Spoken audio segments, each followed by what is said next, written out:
হৃদয় বিনা তোমার হাতে বাজে।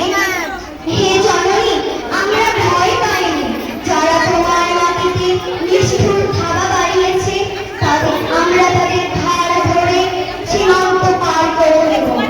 আমরা আমরা জীবনকে নিজের মতো সাজাচ্ছিলাম, আমরা সাজাতে থাকবো।